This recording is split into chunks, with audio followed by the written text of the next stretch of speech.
ابن ابی حازم رضی اللہ تعالیٰ عنہ سے روایت ہے کہ سہل بن سعد الساعدی سے لوگوں نے پوچھا اور میں اس وقت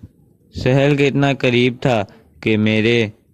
اور ان کے درمیان کوئی دوسرا حائل نہ تھا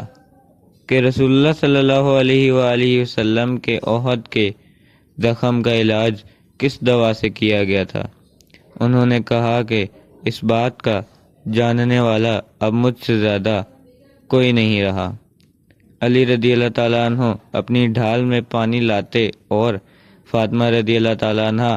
آپ صلی اللہ علیہ وآلہ وسلم کے منہ سے خون دھوتی، پھر ایک بوریا کا ٹکڑا جلایا گیا اور آپ صلی اللہ علیہ وآلہ وسلم کے زخم میں بھر دیا گیا۔